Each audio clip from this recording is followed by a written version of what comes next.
Jean Fox. Here. Steve Owens. Here. Sherry Barron. Here. Jen Plum. Here. Robert Clark. Here. Laura Ramsden. Here. Will Sinklett. Here. Steve Celia. Here. And we have LakeCAM recording the meeting, nobody else, right? So with that, we'll turn it over to the, wait a minute, where's the? Oh, Do the pledge first yeah, and it's- then go yeah, to the we'll go edges. back. Yep. I was like, that's out of order. I pledge allegiance to the flag of the United States of America and to the republic for which it stands, one nation, under God, indivisible, with liberty and justice for all. Thank you. We have our student reps, Boston and Katie. Who's starting? Who's doing the launch? Katie. Hi, I'm Katie.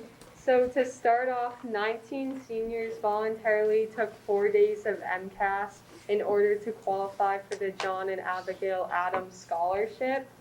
Also, last week, there was a National Honor Society induction where 81 juniors and seniors were inducted.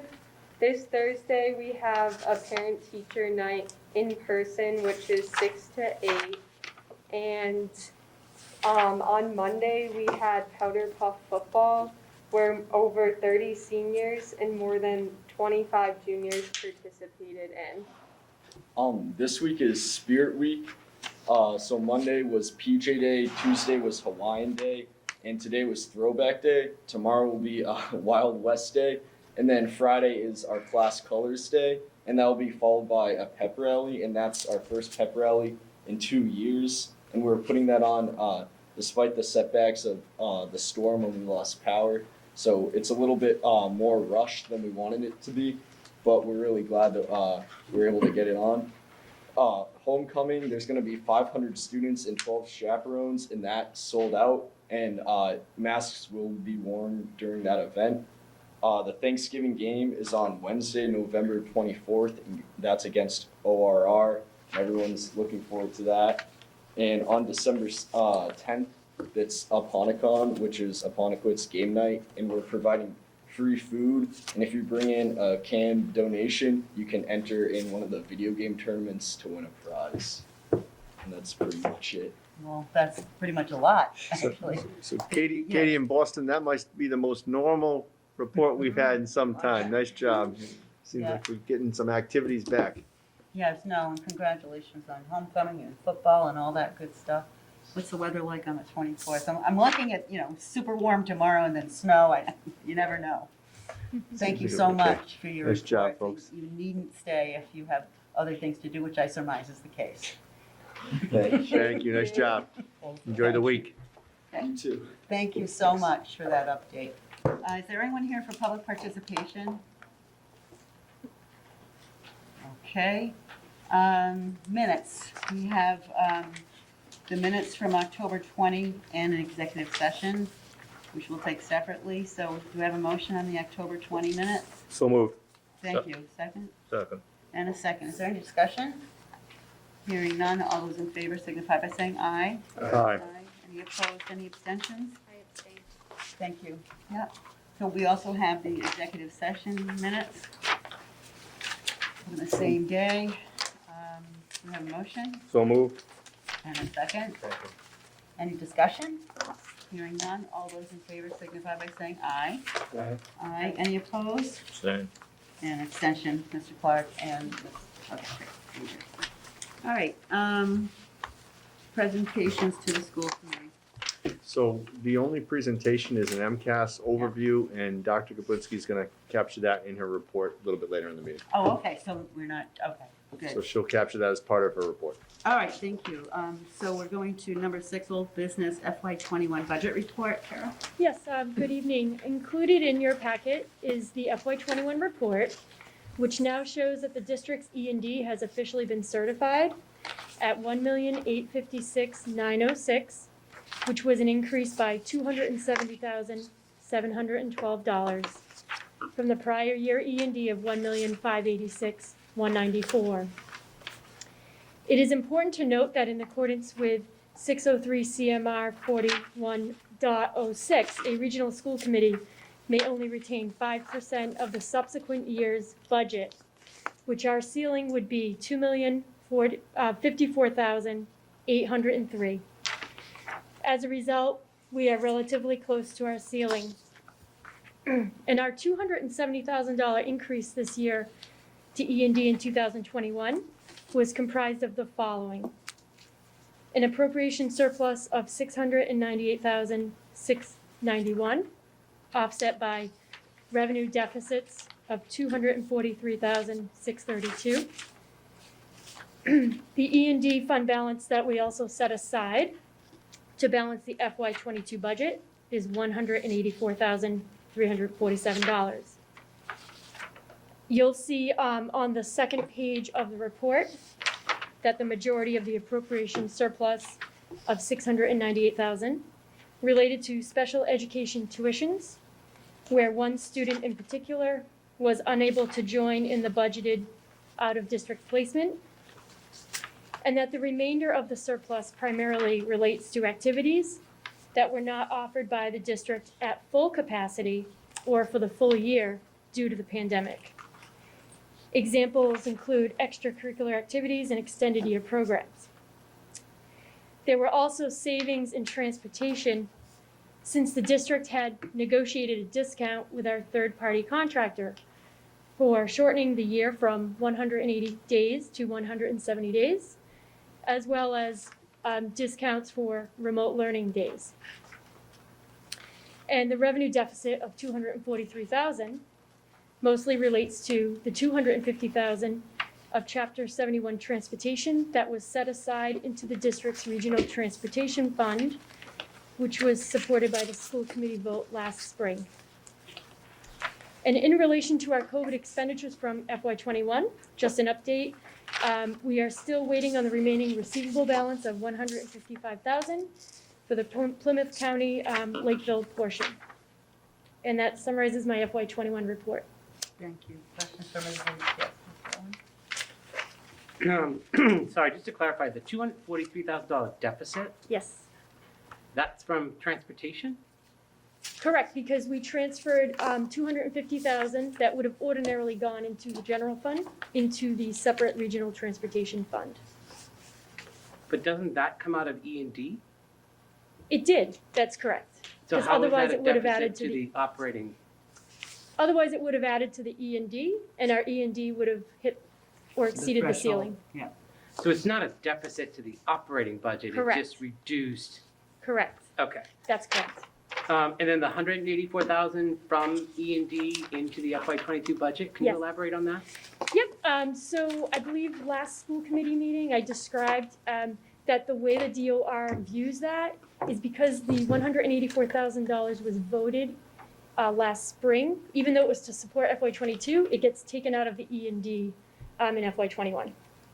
They look at the timing of the vote, not necessarily the year that it relates to. So during last year's budget process for FY21, it was voted by the school committee to use some E&D to offset, I believe it was partly for debt payments and a little bit towards operating for one-time items. And that was $184,000. So when the DOR does their calculation for certified E&D, they take that into account as if it had already occurred. Okay, thank you. You're Okay welcome. with that? Yeah. Yeah, okay. Any other questions? Mrs. Fox, I just would want to add, in the absence of other questions, before we move to the next topic, just from your perspective, just to be aware, it's unlikely we're going to see transportation savings. Obviously, we have 180 school days. In addition, we're waiting some word from the commissioner, but it is my understanding that remote days will not be permitted moving forward. So we've already lost 2 days as a result of weather. And in all likelihood, for those folks who are looking for potential snow days, I think we're going to get some word after Thanksgiving about those days once again applying. So the reality is it won't be a reduced day where transportation's not riding. It'll just be pushed out further into June as it had been done in the past. I know there's Because been we can't do remote for snow day. Oh, I really like that. So it looks like at this point that the commissioner may make that decision. He hasn't officially done that, but early indications are that that will be the case. We already have 2 days. I'll classify them as snow days, right? Because of the weather that we had issue. And so we've pushed 2 days back. In all likelihood, that it may get pushed further. I just simply wanted to recognize it as it relates. We had some savings when we had a remote day and Right. didn't have buses transporting. If we don't have those days, we won't see that savings moving forward. Well, That's all right. that's highly unfortunate. I thought that was one of the lessons we learned from hybrid learning, was that they didn't have to Yeah, have all their I snow think- days at the I- end of the year. That's So, too bad. so for those snow lovers, I don't think it's as much as a snow lover situation. I think it's an equity issue in relation to Yeah. districts and or capacity. I'm not sure that Yeah. he feels we're there yet. But again, that has not been decided or determined. No, that makes perfect sense. I mean, I understand it. I'm just saying, Yeah, I mean, and I agree. everybody wants a snow day. once No, in a while. it certainly, yes, the mechanism for technology is there. Yeah. But it's Thank too you. bad we can't That's leave it what up I'm to the saying. district, That's especially Yeah. where we are equipped to do And that. we I did understand there's it. some districts that don't, but, And that may be part of his decision, Steve, still. So when I get that information, we anticipate that. Superintendents have been asking for it for some time, and then we kind of showed him why we felt it was necessary, because we had an October situation, right, Yeah. November with weather. So I anticipate getting that, the state rolling that out soon, and I'll share that with you as soon as I have it. Thank you. If there are no further questions on FY '21, we can launch right into FY '22. Okay. For the FY '22, the year-to-date budget versus actual results are presented, as well as the assessment sheet. There were no updates to the assessment sheet since the last meeting. Currently, through November 9th, we have collected $12,164,613 in revenues. And we've expended $10,250,183. The district appears to be on track for a typical full year of operations for both receipts and disbursements at this time. And I'm continuing to monitor the financial health and activities of the district as the school year progresses. There are currently no major concerns. I think if you look at the budget balance, we're looking pretty healthy compared to a normal year. Questions? Anybody? Thank you, Ms. Moore. Very helpful. And I still can't read the assessment sheet. Teeny. We have new business, just the guidelines, Yeah, staffing, transportation, so number of classes. Yep. Relatively brief. I mean, we're 46 days into school. I've provided you our numbers in relation to the number of COVID cases. As there's been no change relative to the DESE guidance relative to the mask mandate extended to January 15th, although we anticipate some information coming out in December. I will provide at our next meeting updated transportation and class size numbers. There were no significant changes between our October 1, which are our official numbers, and our November numbers. That's why I don't have the class size numbers there. If you recall, our October 1 enrollment was 2,759 students, including 62 school choice students. Pretty consistent with what we had projected. I'll certainly be happy to answer any specific questions. We do have a couple of staffing items that I believe Dr. Kablinski may reference in her report relative to grant monies and funding. So those are typically the only things that you see on our website as it relates to School Spring. Some of those paraprofessional positions and support positions that she shared in detail last time, but we'll probably have an update for you a little bit later. I'd be happy to answer any questions, but that is all the information I have at this time. I think we've managed the test and stay very well as it relates to having over 931 tests. It says 899. That's been updated as of today. It's actually 931. So we have nearly tested 1,000 students with 8 positive results, maintaining and allowing our kids to remain in school safely. So it's been highly effective, and we got that up and running at the very beginning. The state report comes out most of the time on Thursday. You recall last week it got pushed back a day.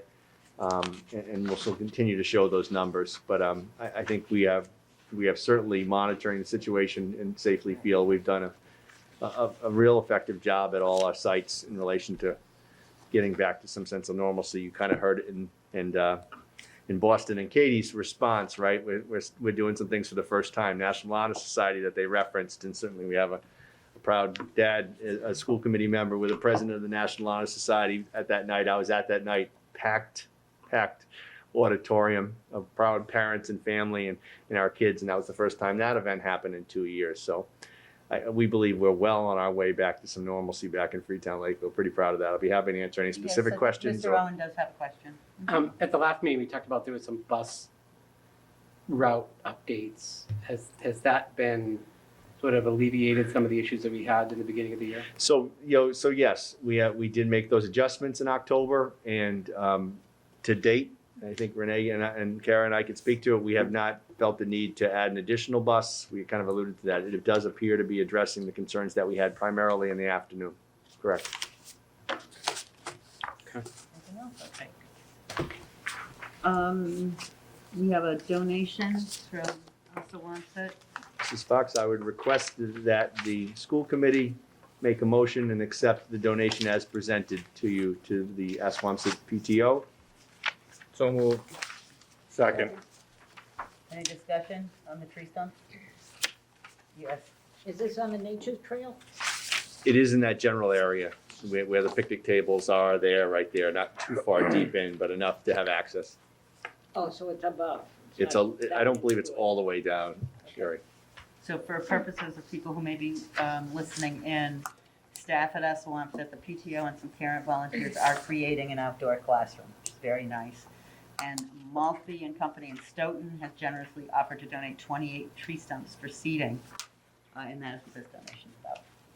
So had a motion and a second, I had discussion, is there any other discussion? Hearing none, all those in favor signify by saying aye. Aye. Any opposed, any abstention, motion carries. Report to committee. Yes, just a few updates. On October 27th, 2021, the district received official notification from the Massachusetts School Building Authority that Assawamsett Elementary's windows and doors submission is a supported project.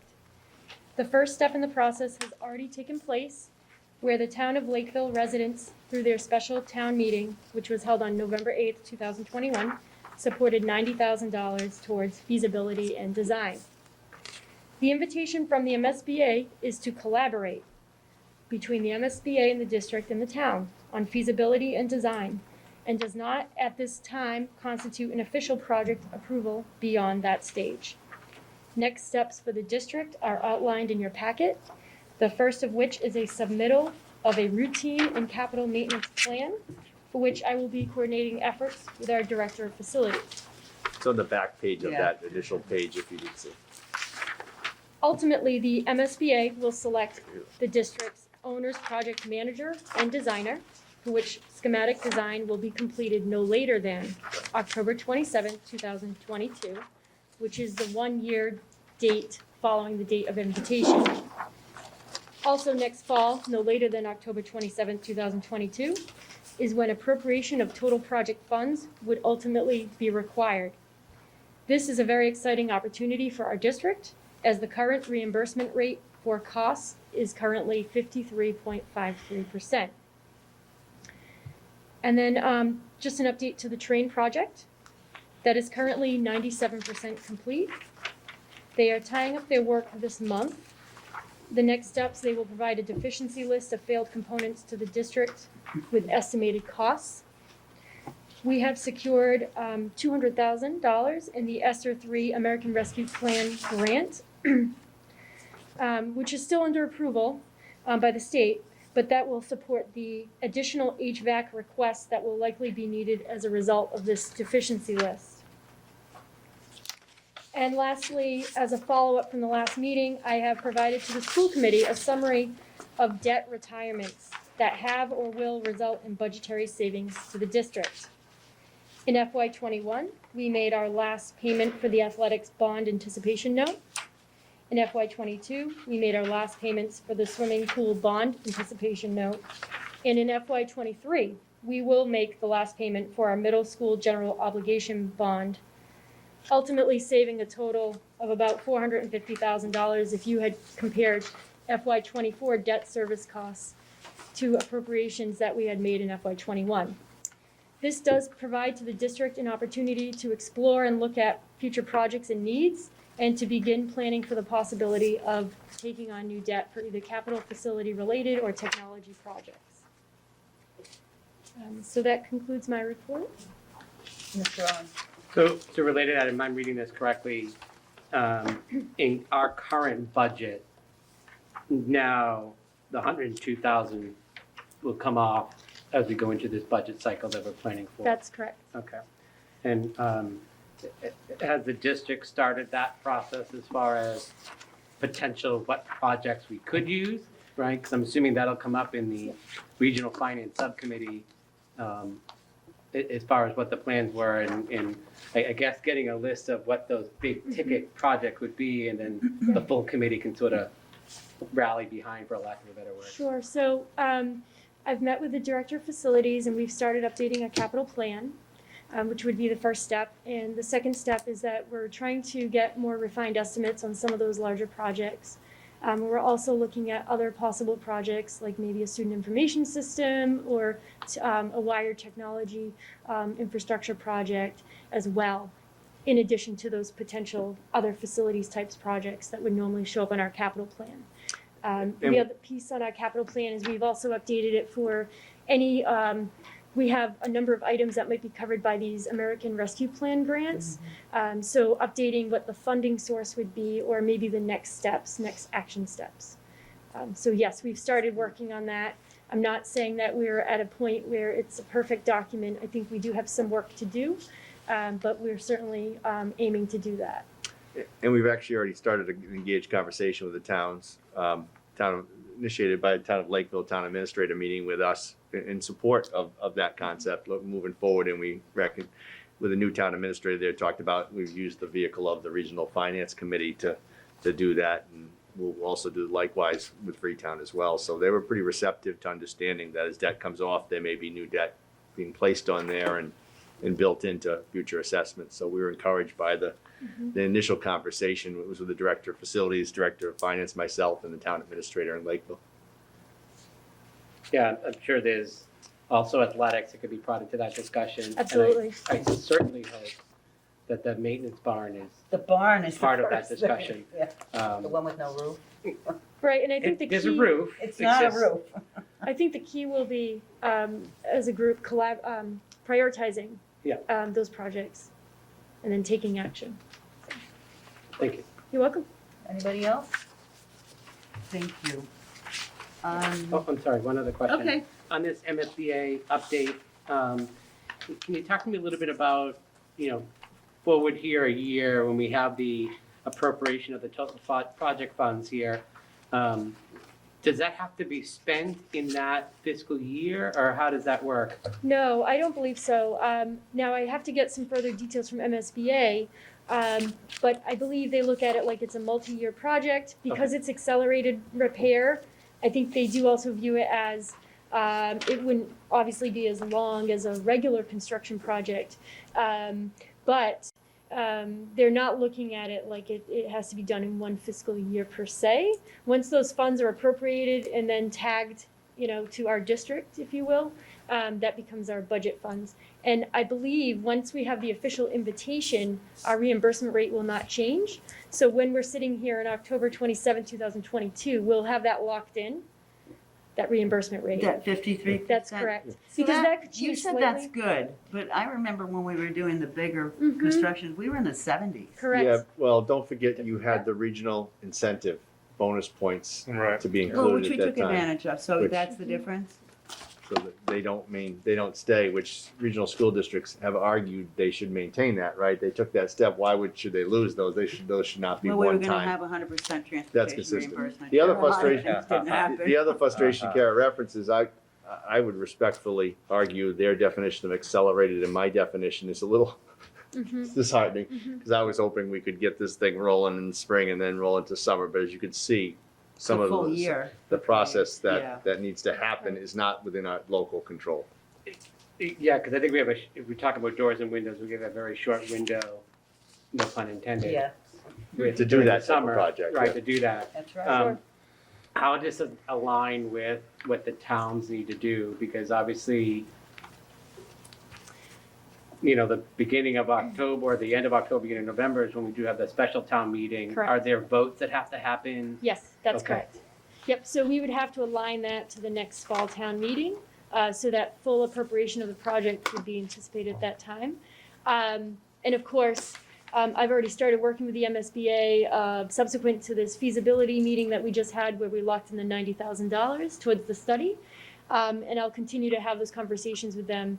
We will be alerting them, what that expected town meeting time will be, that time frame early on, and then once we have an exact date, That way, we can get on board with the designers to get this going.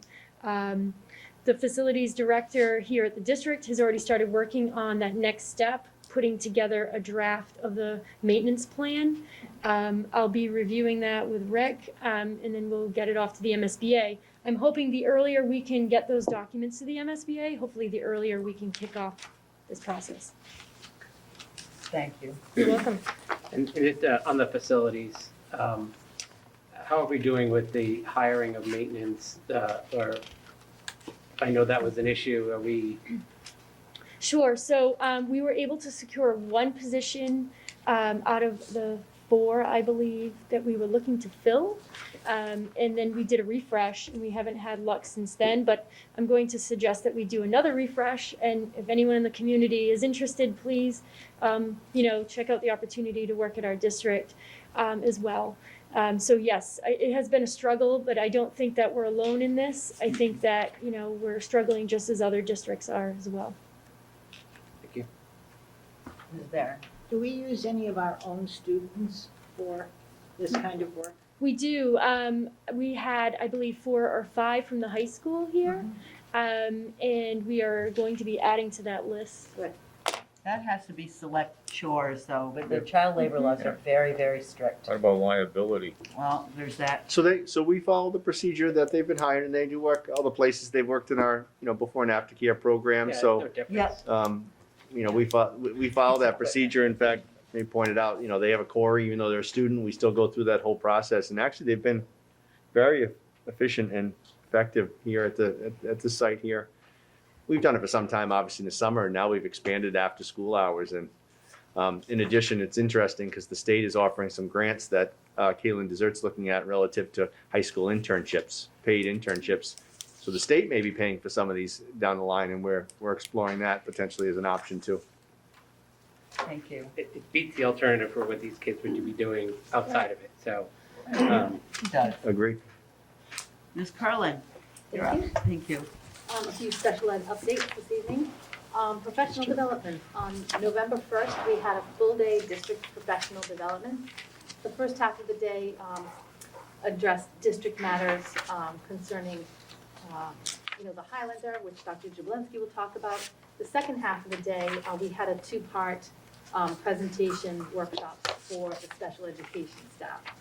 The first half of the afternoon was delivered by our department, Student Services, providing a clinic on writing measurable goals and tying in, really honing in on current levels of performance and how that will really improve so many aspects with student IEPs.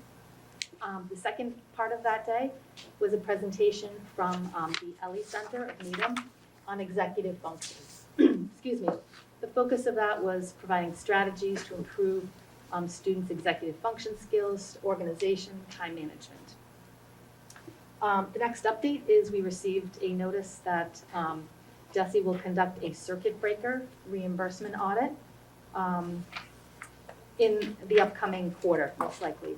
The audit will examine the fiscal year 21 reimbursement claim, and we will provide the backup documents and information that they need according to that. And lastly, the Office of Student Services is finalizing the fiscal year 23 budget projections with the business office. For our family engagement in Cpac, we have a couple of updates. Cpac held a meeting here at the high school on November 9th. The meeting was very well attended and included representatives from Mass Hire who presented their program to the parents and a couple of students who were in attendance. And the representative outlined the collaboration between Mass Hire and the district, which was a lot of great questions and answers for the folks who attended. The next step to further that out would be bringing Mass Hire on site to present to our students, as well as the students working with their special education teachers on vocational aptitude batteries, interest inventories, etc. The next scheduled Cpac business meeting will be held on December 14th. It will also be here at the high school in person. The district has arranged for a speaker from South Coast Ed Collaborative, Dr. Lisa Fournier, and to complement our work with Mass Hire and the current initiatives for our special education population, she's going to present on student-driven secondary transition.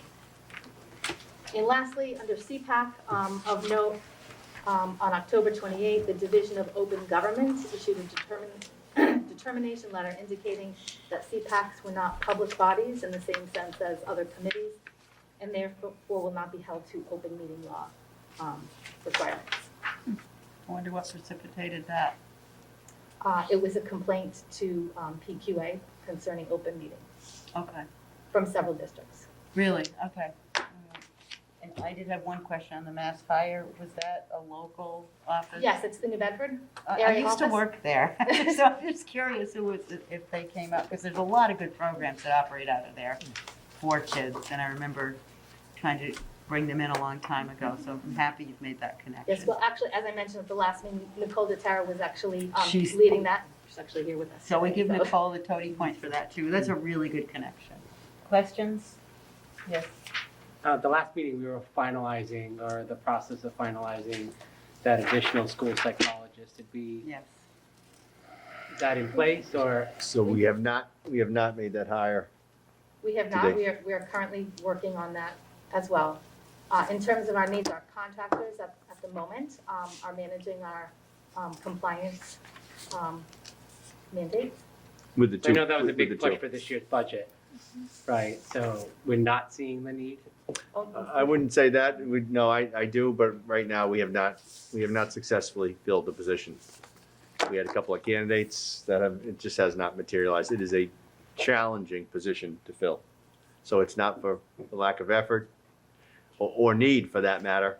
But as Liz pointed out, in fact, I asked her assistant just the other day, kind of what the status is in relation to that. So we are making do for the time being, but we have not, even though it's not necessarily a focus on the school spring, we're still actively trying to pursue filling that position. Anything else from Ms. Carlin? Okay, so we'll move on to Dr. Kaplinsky. Hello. So since I last met you, we had 2 professional development days. October 8th was a half day of PD.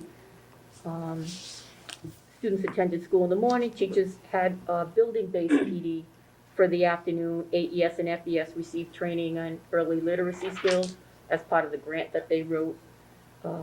This is their second year doing that, working with their DESE coach. Grace received training from EdTech teacher on student creation to augment learning and engagement, some technical online instructional skills.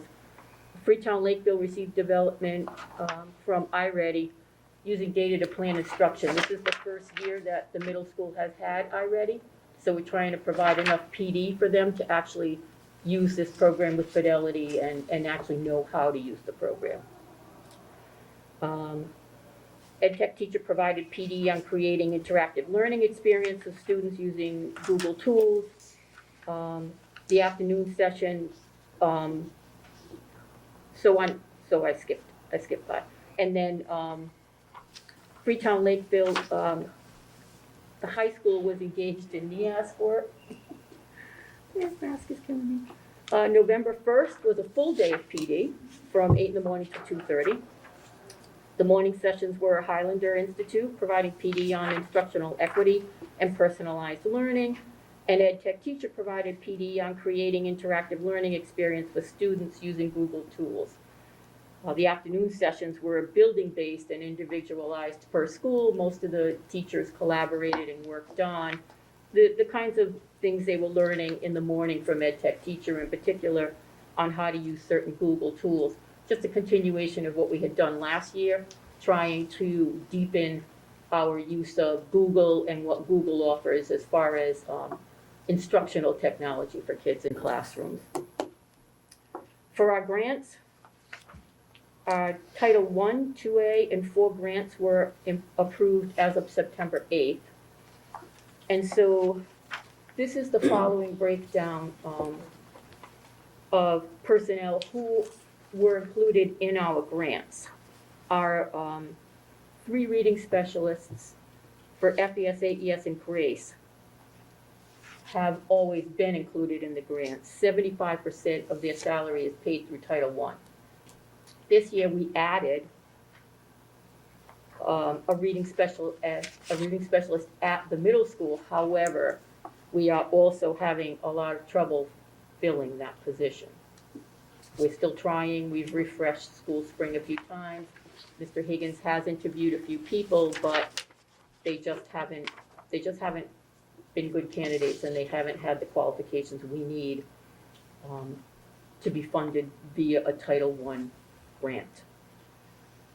So he is still working on that. We are hoping that something happens there.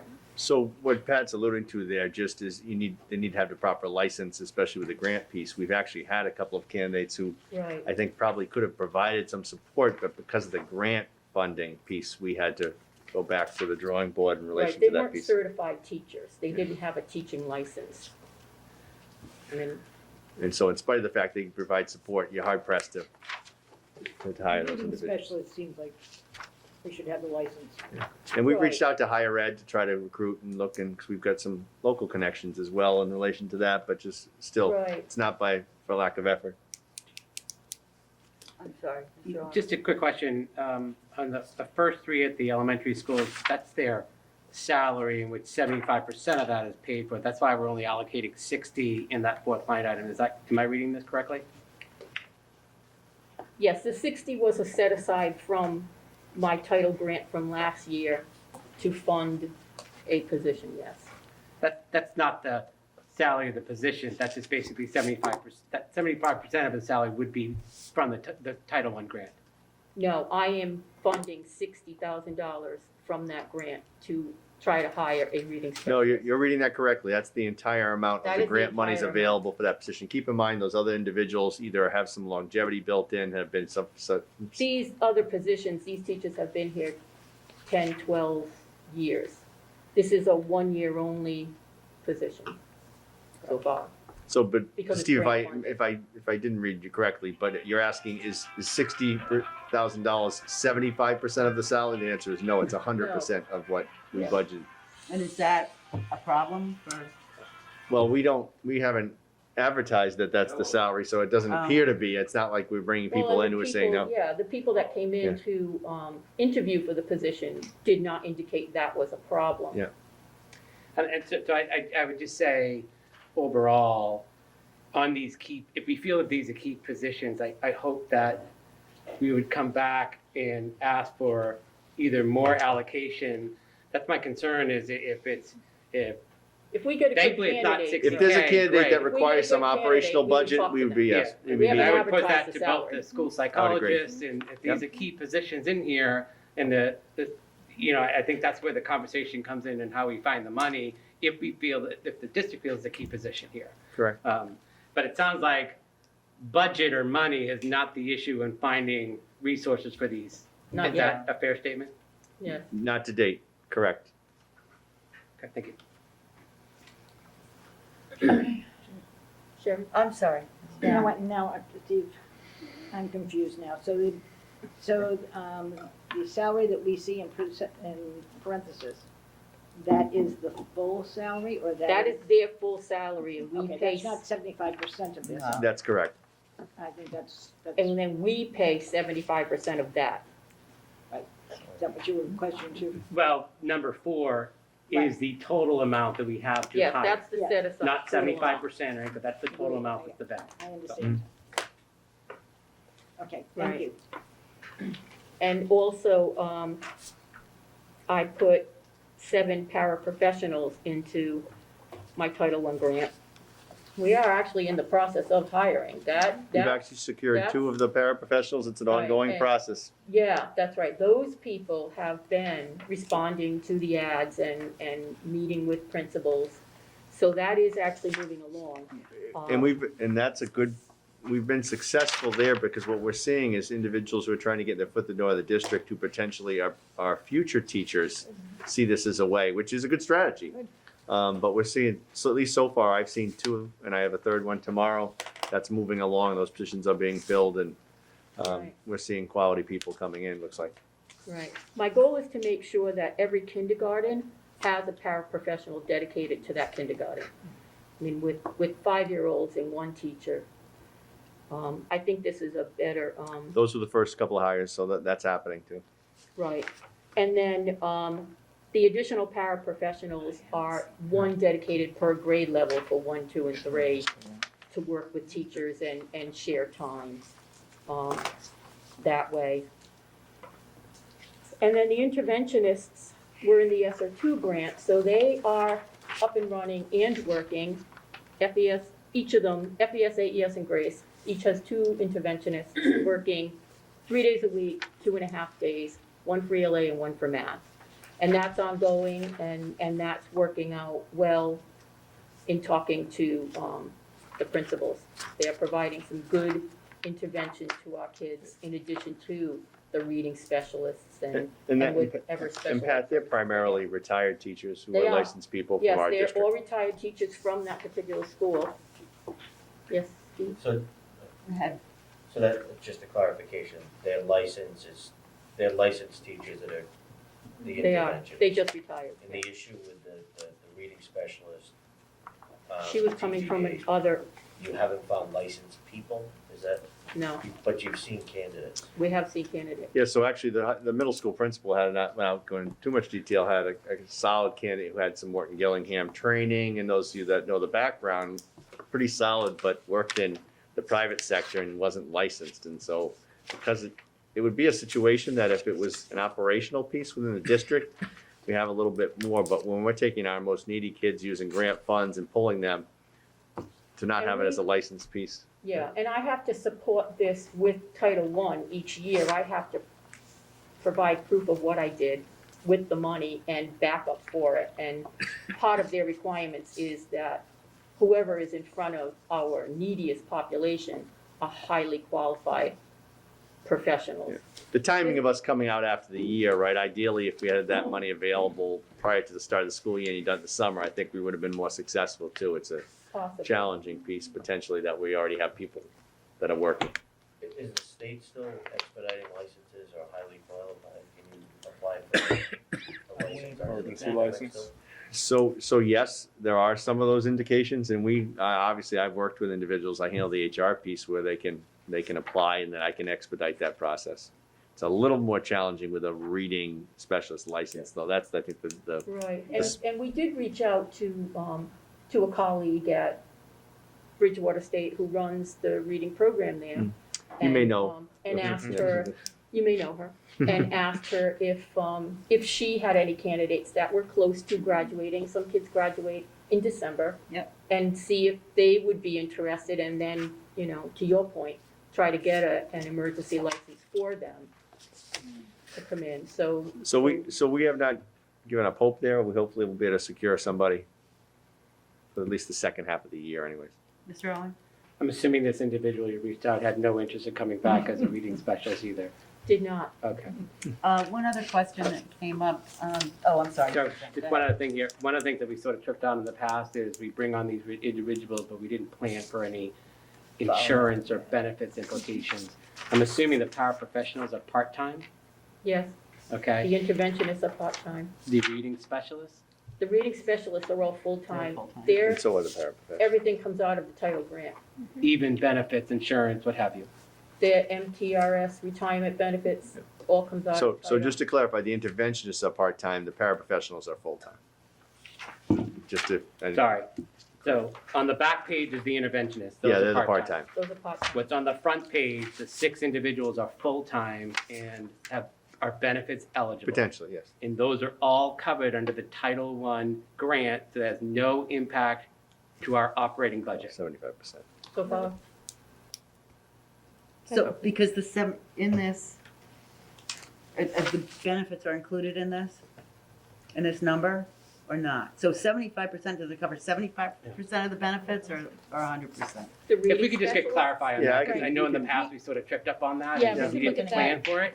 yeah. It'd be good I can just to have a Kara full get clarity on back to you. This and I is can- not new, this 75%, this But is the way it's No, been. it isn't. It's not the concern of the 75% Right. number, it's more the fact of, are we including this all in, including salary and benefits? So right? that, yeah, Kara can get that, you're right, that number does not reflect the additional costs as it relates to those other benefits. Yeah. Those need to be captured somewhere else in our budget. And if either way, it's fine. I just want to make sure we capture that There. in Yep. future aspects of it, Right. because I know that'll be brought up as far as we talk about insurance benefits if it's absolutely. not covered in Title I. Right, Sure. and it's a multiplier, Yeah. basically. That works. Mrs. Barron?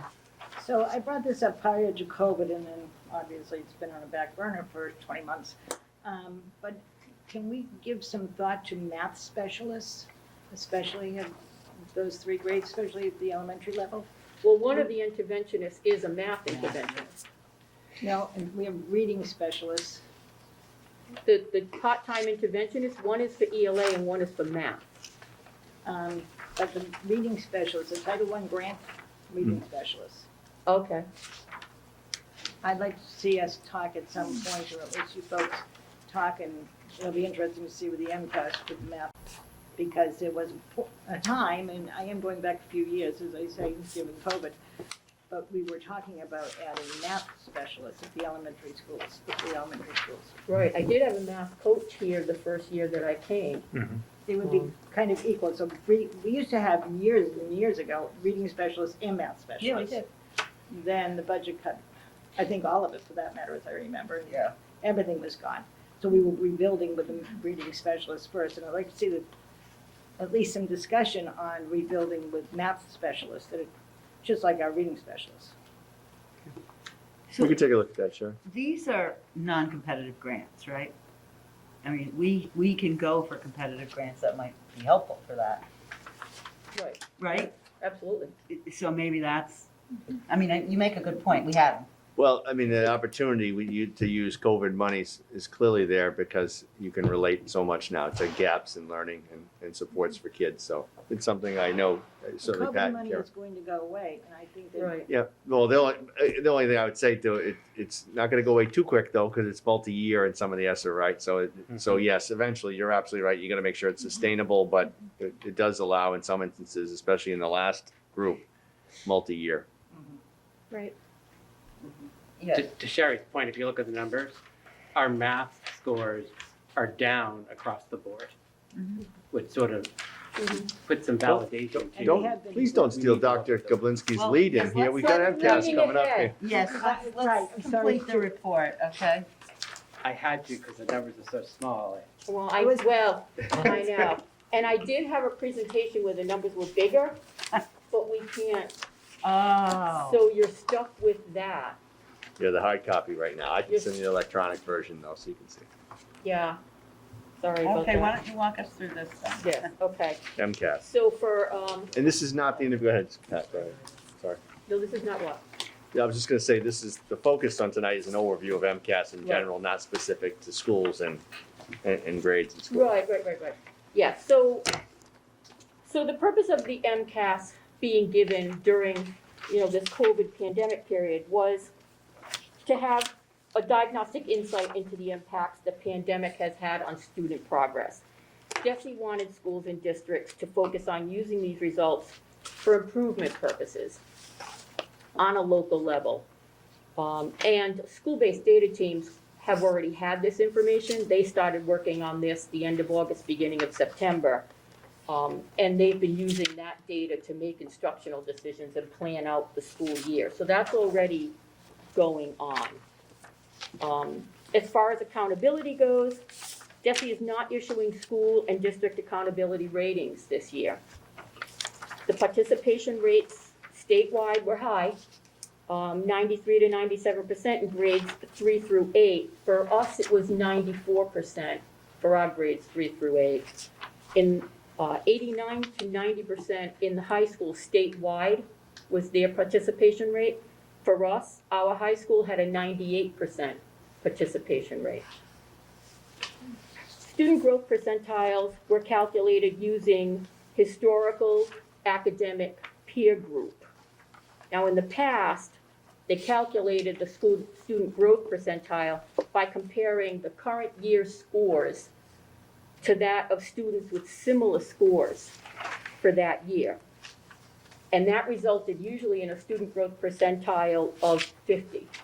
This year, because of the configuration and the fact that they were using historical data, this year the student growth percentile is about 30.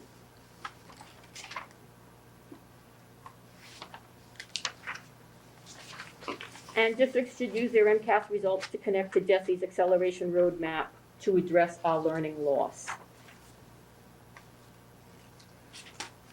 So what was different about 2021 MCAS test? They lengthened the test administration period until the end of the school year. They gave us from April until June. Some of our kids took that test 2 weeks before school ended, just to give the teachers and the students enough time to work with this material. They shortened the test to just one session instead of two. They allowed students learning remotely to take the test remotely. They did disaggregate out the students who took the test remotely, and they say that the scores are comparable to the kids who took the test in class. And then, as one of our high school representatives had said, students in the class of 2020 were allowed to be awarded modified competency determination in ELA and math, and they were also allowed to take the test so that they could qualify for awards and grants last year. So your first group of bar graphs is all students grades 3 through 8 in ELA, and it shows you a comparison between 2018, 2019, and 2021. What you can see, maybe, is a decline of 3% from 2019 to 2021 in students who met or exceeded expectations. So in 2019, 53% of the students met or exceeded. The red bar is 47%. I'm not sure if you can read that on what you've got. The exceeded bar is 6%. And then in 2021, 42% met and 8% exceeded. Interestingly enough, 2% more exceeded the expectation in 2021 than in 2019.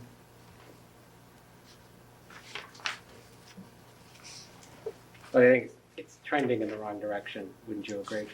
I would, except that it's a pandemic year, and the fact that they kind of held the line during a year and a half of pandemic, hybrid teaching, and remote learning, I think isn't really horrible. I mean, the difference between 2018 and 2019 was greater, and they were here. I see 55 to 53 to 50. I see Right, so, 56 to 51 to 45. I think we're having the same incremental steps down every year. right. So that's why I get it, there's a pandemic, but overall, if you look at our Oh, pre-pandemic yeah, or now, we're not almost trending in the right definitely, yeah. direction. That's why we're trying to come up with paraprofessionals in classrooms, interventionists in classrooms, looking for an ELA program that's not 11 years old. So we're trying to put some things in place to address that. There's been a slide for a number of years here, yes. But I think to point out that Pat emphasized, it is no surprise that there are gaps. I would say, and Pat has referenced it, that the gaps are less than in most districts. Let's be honest, the reality is, and it's why the state is not holding schools and districts accountable for those results because of all these factors. Right, they want us to dig into where are our particular gaps and how are we going to address those, which is what they did on the school level. If you look at the next student group, that is all students grades 3 through 8 in math. That showed a 5% decline in students meeting expectations in 2021 as a result of the pandemic. I know statewide math decreased significantly. The amount of students exceeding expectations stayed statistically the same at 1%, or the 1% decline. So 56 to 51, and then 45. So to Sherry's point, math is still our weak area. So the next graph compares the district results to the state results. For English language arts, This slide compares the performance of students in Freetown-Lakeville. In Freetown-Lakeville, 8% exceeded the expectation, 42% met the expectation, 40% partially met, and 11% did not meet expectations. Statewide, 8% exceeded expectations, so that's the same as what we did. 38% met statewide, 38% partially met statewide, 16% did not meet statewide. For us, 11% did not meet in ELA. Now, for students with disabilities, those numbers were significantly less. 10% met.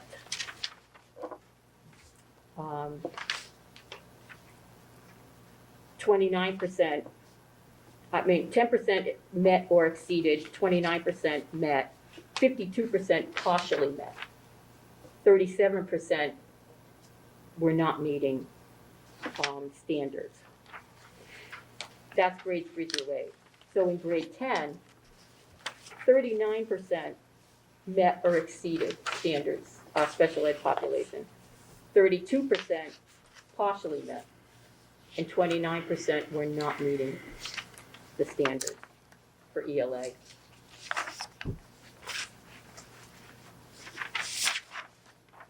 In mathematics, grades 3 through 8, for Freetown-Lakeville, 5% of students exceeded expectations, 40% met. 45% partially met, and 11% are not meeting standards. Statewide, 5% exceeded, 29% met, 45% partially met, and 22% were not meeting. For students with disabilities, in math, 9% met or exceeded the standard, 48% partially met, and 42% are not meeting the standard. For grade 10, Just a point of clarification, when you say disabilities, is this our high needs population or? Yes. So this Yes. includes everything the state categorizes high needs? it's students with disabilities. It's not, like, who else do you mean? What other population? So the state, my understanding, let's change, state constitutes homeless, all those categories in there, not necessarily have a physical disability, but those are constituted in our high needs population. This is just students with disabilities. This is not ELL, these are not Title kids. And we're gonna send this out electronically, correct? Correct. Yeah, can we add the percentages? We have it on page 3, but they're not on, on it's the difficult to bars. read the bar charts. If we can add the percentages to each Sure. of them, that'd be great.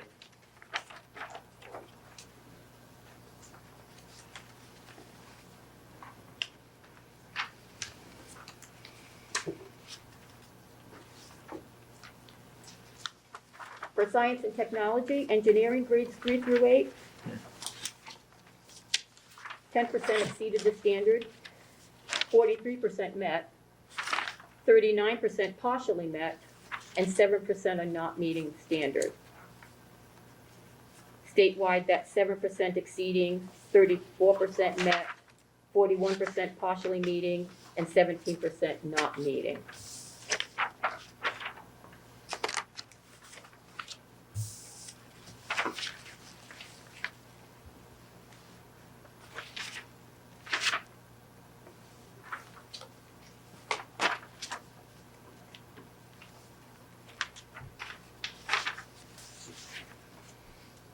I'm sorry, Ms. Barron.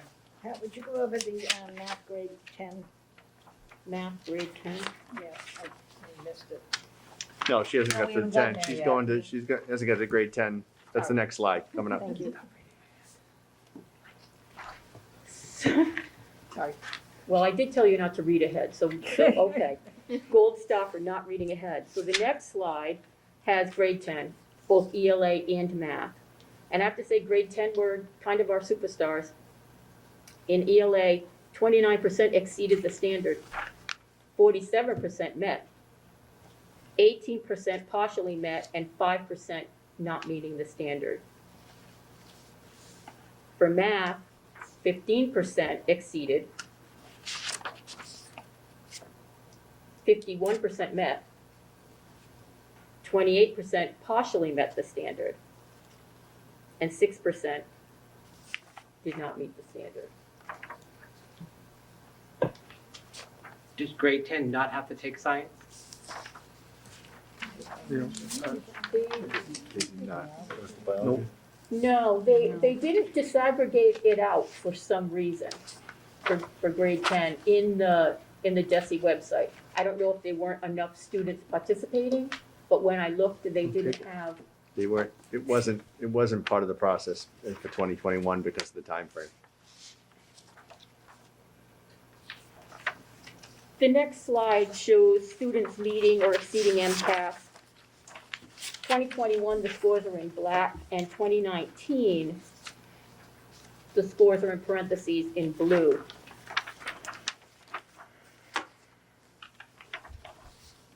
You can see that grades 4, 7, and 8 are below 50% in ELA.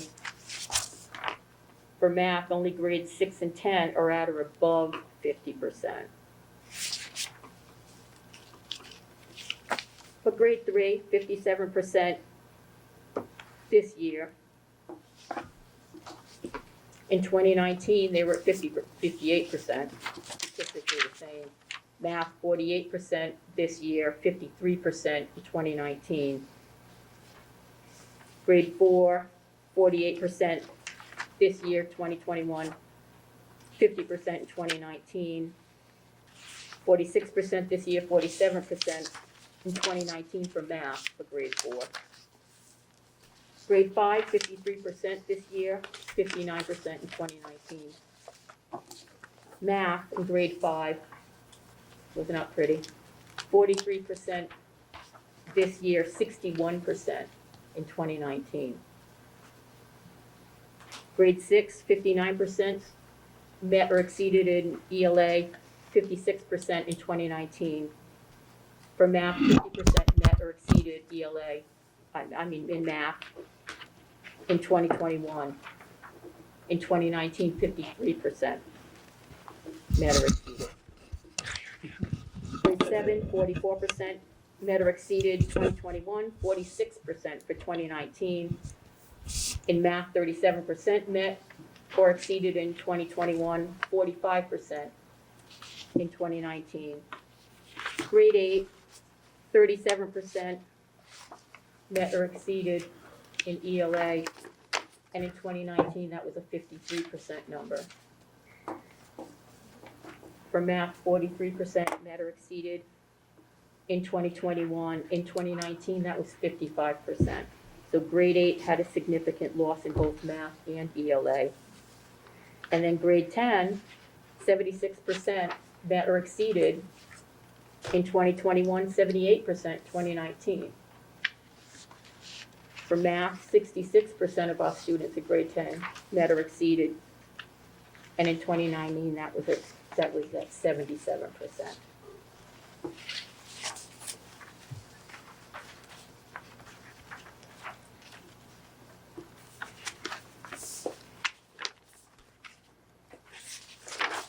There are certain grades that took a big hit, and those teachers and those principals are now working to determine what happened and how do we address this now. Again, I don't want to, this is not said in an excuse, or it's not, none of this should be shocking to anybody here based on what we've just been through in the last 2 years, right? It's a shortened test. We had students taking the test at home. We had so many components that Pat has referenced. Again, we need to take advantage, and you'll see the acceleration map and the subsequent slides that Pat's going to go over speak to what are we doing to hopefully address and bring kids back up to where they need to be. I will say what I said with the leadership team, though. If you look at our 10th grade scores, right? If I'm going to take a team and I'm going to look at the first quarter results and win the first quarter or win the final score, I'll take the final score, right? I'll let you be the Super Bowl champ of the first quarter. I'm going to take the end result. And if our students by the high school level are outperforming the district, other districts in the state, I think we're in good shape. And significantly outperformed the state averages. So again, it's not said an excuse, and you'll see subsequent pieces. We're spending a tremendous amount of our time, as the state has driven us, to create a map to help provide supports and catch up to where kids need to be. These numbers are not dramatic in comparison to a lot of districts. Right, and some grades manage to hold the line pretty much, considering what they've been through the last year and a half and how they taught. Well, we have to remember that when we're looking at the state, we're looking at a huge spectrum. Yeah. And so from our perspective, this is a little sobering. And not just I don't care about the state. I don't care about how we Frankly, compare yeah. against anybody else, right? What do we need to do for our students? And I know we just had a 2-year lapse. My gut is gonna take us double that amount of time to really Build it bring us back. back to that. So what are we doing to get that? Because we're already behind the times here, right? And I'm just, I'd like to see what that roadmap is, since we've already had this since August, right? And that's really, how do we start that catch up of bringing them back? Because even our 10th graders had a drop, right? And they're kind of our all-stars. So, and that's, I'd say, my big concern overall. So there are 3 pillars to what DESE wants us to do moving forward for this acceleration roadmap. The first one is to create a sense of belonging, a social emotional component where the kids feel safe and teachers get to know their students very well. Engaging students and families with regular two-way communication, conduct an equity audit to identify an equity-focused goal for the year, provide focused PD on culturally responsive practices, regularly analyze data from surveys and communications with students and families, establish strong systems for building relationships and promoting SEL, align efforts to a district equity goal, which we have that goal in our strategic plan, right, Mr. Medeiros? Yeah, so much of what I think has been somewhat controversial is already existing and embedded in our vision, our mission statement, and our strategic plan. You'll see that, a lot of that reflected, but they are looking beyond a one test in May description of our children, and we should be too, right? I mean, I'm not ignoring that test, but instead of 2 tests, our 4th grader took 1 test, maybe at home, and so to base all of our driving instruction on that may be overlooking how comfortable these kids are and ready to return. But she'll go through some of the other pillars, but you'll see it referenced there. Mr. Sylvia had a question. Yeah, I'm just curious, in your notes here, you talk about the state making an adjustment for the growth percentile. And your slides, you present the performance levels percentiles, but I don't see, and it may be because I really can't see. Did you give us the growth percentiles in there or no? They gave those to the parents. I believe those went home in the parent But reports. they don't give a district They summary do not. on the website? And these slides, are these lifted directly from the From- website? From Edwin Analytics. Yes, they're for Analytics, directly yes. from the state. And it's on that It's on the, agency? yes, it's on the DESE website, on the security portal, under Mcaf.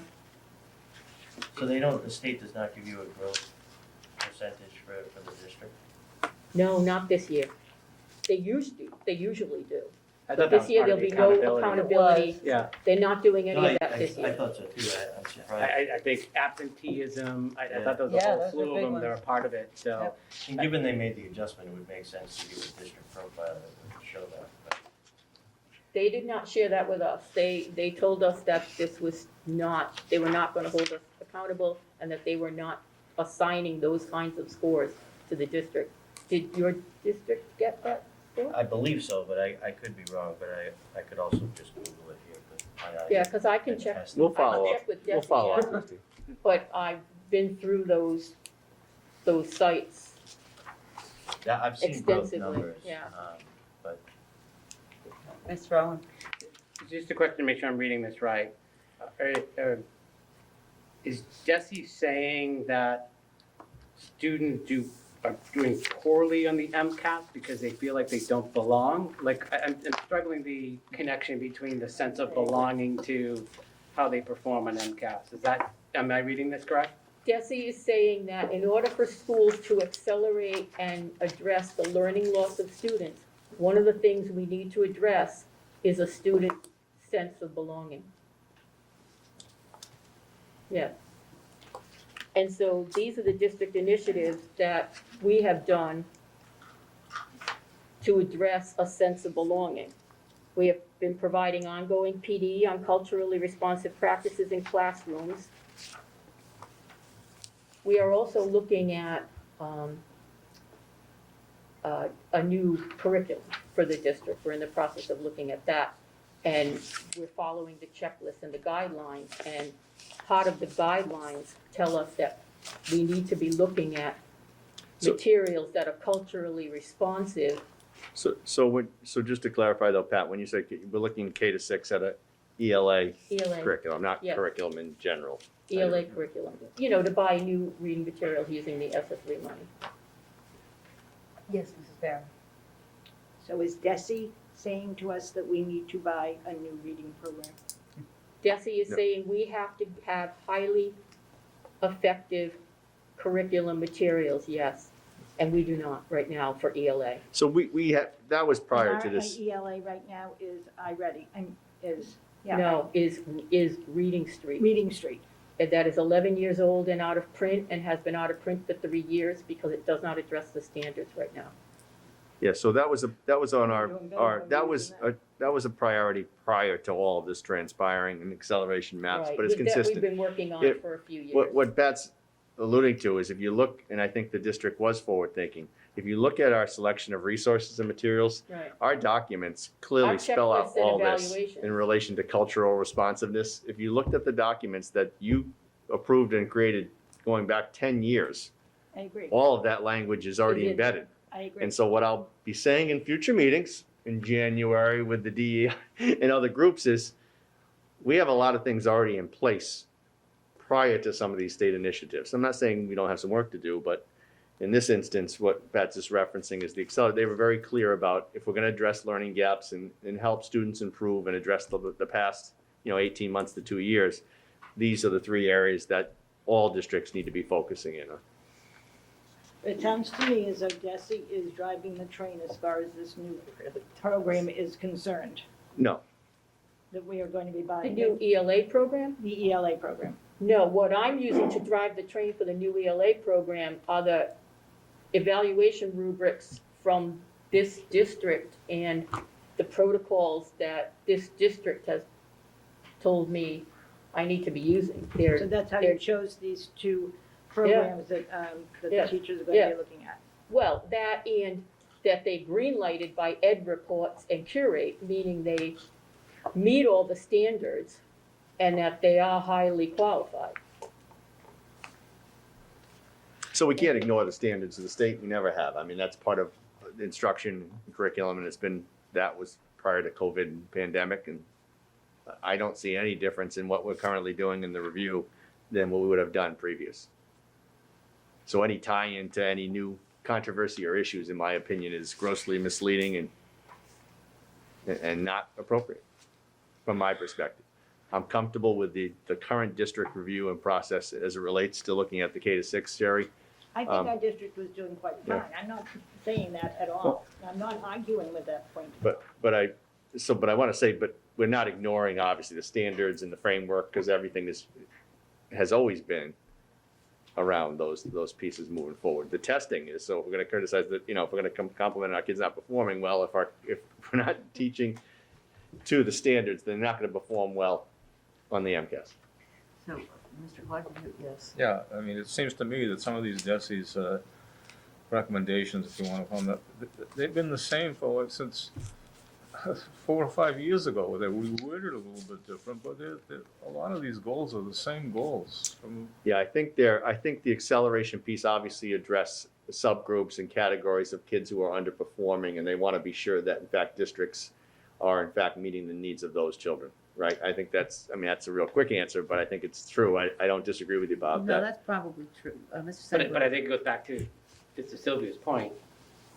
What are those grades for those, what are the growth percentiles, positive or negative, for these focus For the groups, subgroups, right? Because yep. again, I don't want to be batched in with the global state issue, that if we don't have that issue here in our district, right? So I guess But, it's struggling that we don't have the data to sort of correlate back to what these are, right? And Right, and so we're gonna try to get that data. Right, but the Well, single again, this growth percentile this is- presentation was always intended to be an overview.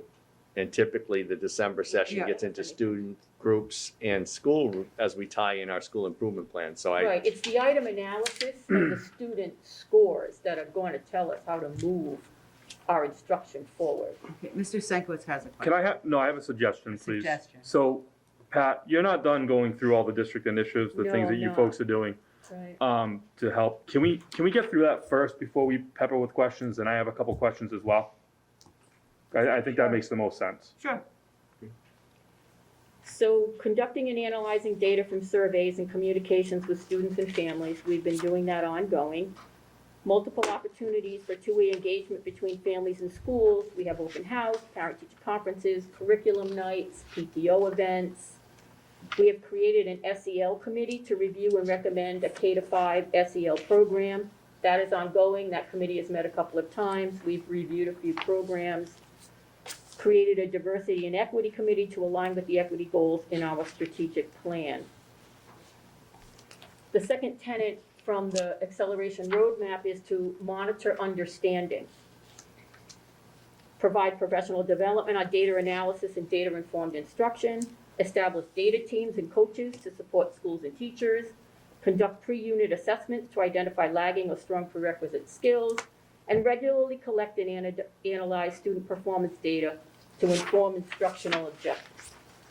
So the district benchmarks 3 times a year, fall, winter, and spring.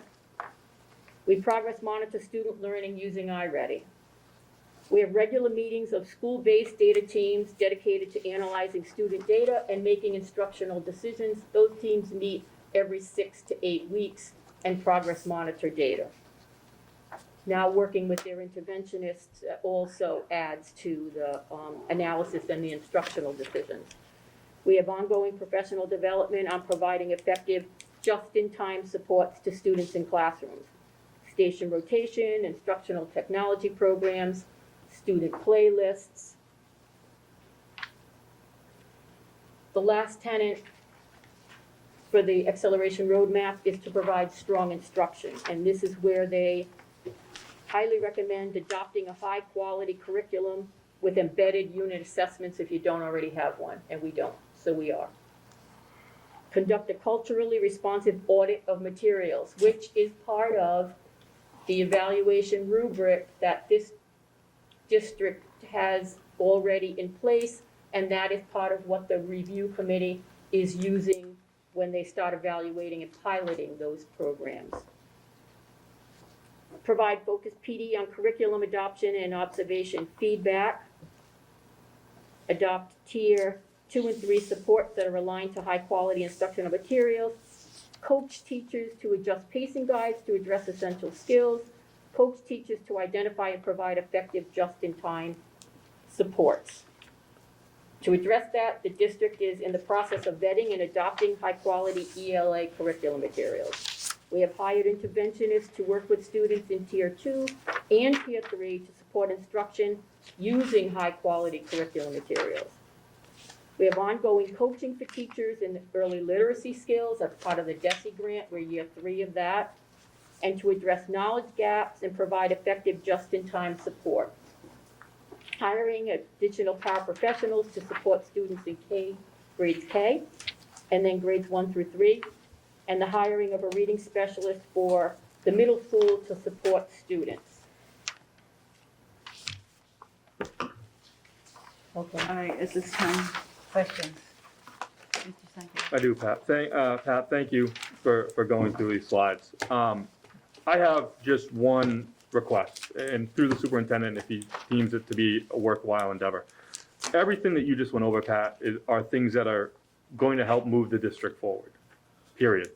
And I know we're sitting here, nobody should be surprised at this data. We all want to do better for our kids, though. So what I'm asking for, if it's possible, by the end of the year, or maybe by the time MCAS comes back around, can we just get a progress monitor kind of report on these slides that you just presented? Just saying, here's what we were able to do, here's where we're at with it. And maybe there are some things we're not going to be able to get to, but I think for us as a committee, it would be nice to just be able to see that a lot of these things are going in place just to push things forward a little bit. It's just a recommendation on my part. If the committee agrees, I think it would be great. But those are just my thoughts, but thank you. You So- mean what we're doing as far as the district initiatives, how that's progressing? Correct. Okay, sure. So Will, if I may, I believe it's the same request that you've made consistently with our school improvement plans, which is kind of a follow-up benchmark, and certainly we'll be doing that in December with those. We actually targeted, I think, March, if I remember correctly, as a time frame. I think we can do the same thing with these. You're gonna see some of our school improvement plans, obviously, to reflect district initiatives as well, but I absolutely think we can tie in globally where the district has made progress on these initiatives and where we need to work on, and tie it into school improvement. So yes. Thank you. Long-winded way of saying, yes, we can do that. Questions? Yes. Pat, did you say that you do have information on subgroups? You have data on those subgroups? I have the Edwin analytics on subgroups. Yep, we do. Yes. Can you send that to us as well when you send the, Yeah, she was gonna include that, so I gotta take responsibility there. I mean, the challenge with these type of presentations is it's been, 40 minutes, 45 minutes here, and it's, so she actually was gonna include some of the subgroups, Laura, to your point, because it is significant to identify those groups that are really struggling and where there are significant gaps. So we certainly can share that, but for brevity, believe it or not, I did tell her to just make some anecdotal comments in relation to those groups, but it's available, it's information that's readily available that we can get to. It's public. I just think that historically, our special ed population has always lagged. Mhm. And we've got to start closing that gap. So Mrs. Fox, if I may, I have the questions about that. Pat, going all the way back to the grants, those were all non-competitive grants, right? Yes. Are you in the process of looking at or pursuing competitive grants? Well, we do, Kara and I do keep an eye on what's coming out. Right now, there aren't a lot of competitive grants for things like that, only because we have ESSER 1, 2, and 3 and the title grants right now moving forward. I haven't seen a whole lot of competitive grants, but when we see something that we think would fit the parameters of our district, yes. That was my question. We definitely would apply for something. We'll take anything and everything if we think we can get somebody or something from it. So Bob, I could speak to, so in my 8 years, I think the Director of Curriculum Instruction and Director of Finance have engaged in more dialogue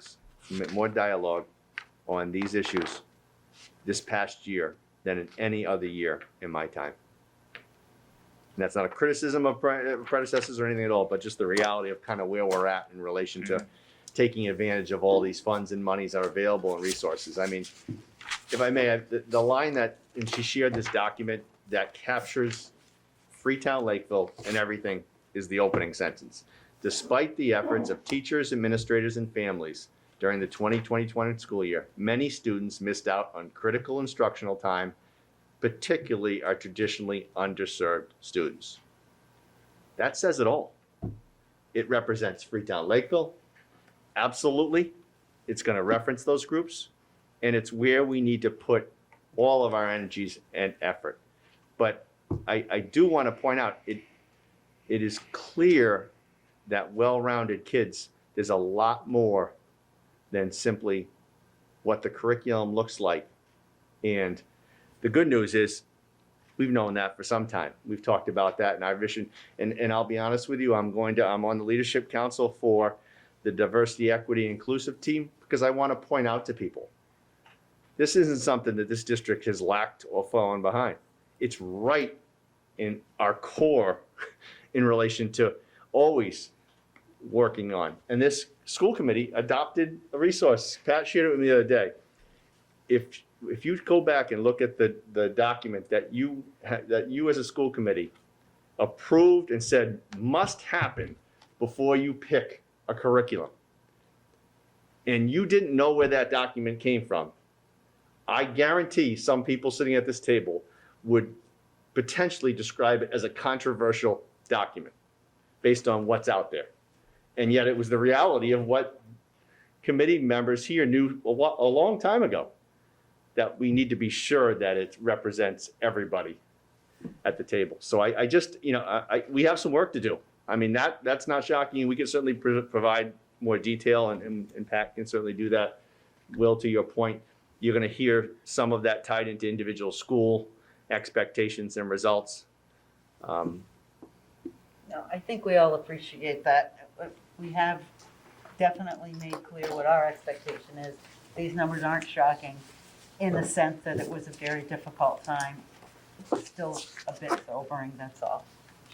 I just want to make sure that I'm not misrepresented here in what I'm trying to get across.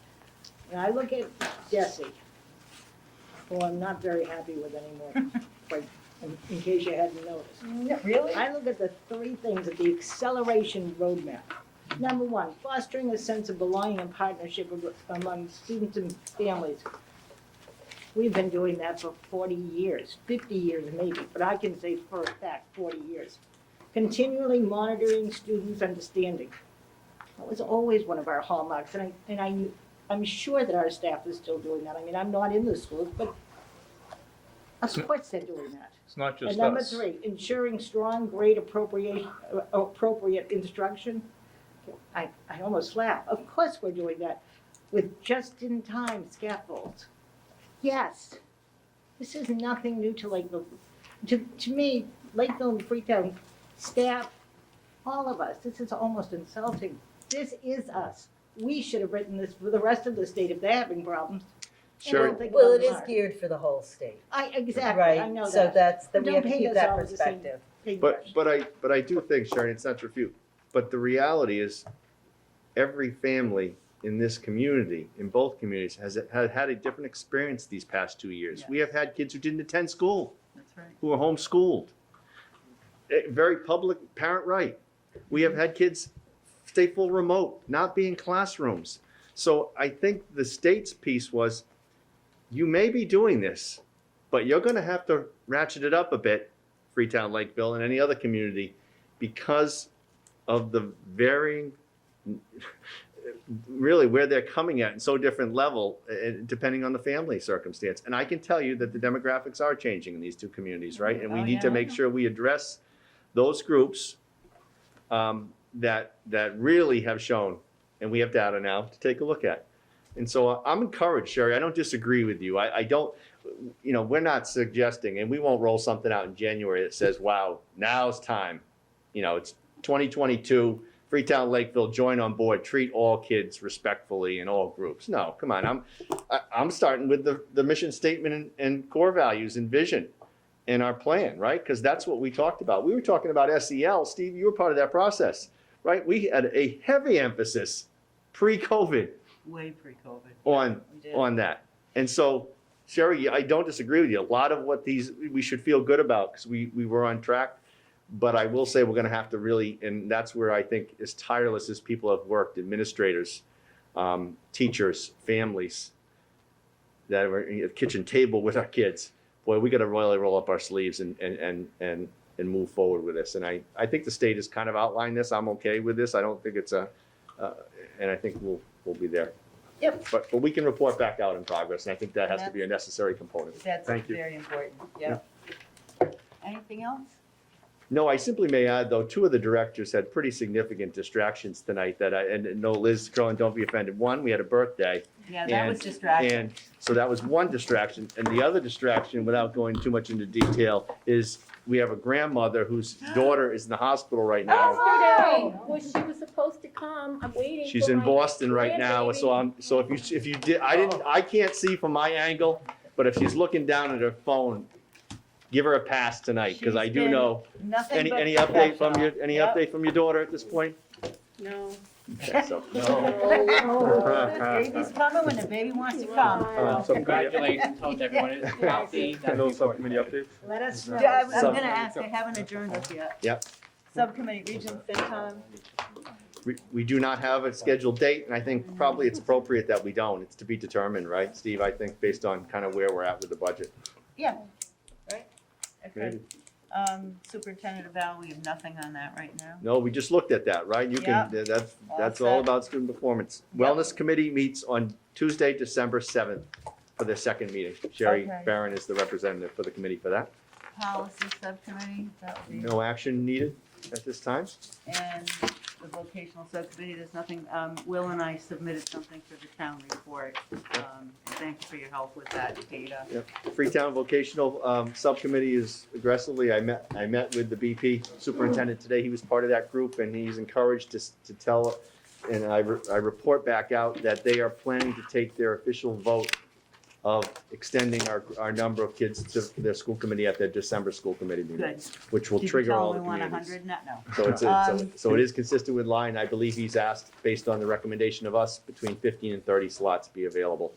Yeah, yeah. And then this, I just want to make note, this committee has historically had some concerns about data and security and issue, and so this district has taken the initiative, and led by Greg McAmey in the technology department. We have very much engaged in the last couple of years in training for our employees and our staff, everybody on this, and this was a recognition that we recently received in participation. It's a completely voluntary piece. Other districts are involved in it as well, but we started this initiative for the past few years, and I think it just reflects our willingness to hopefully provide a secure no, environment. it's a nice acknowledgement, and we have expressed concern about that, so.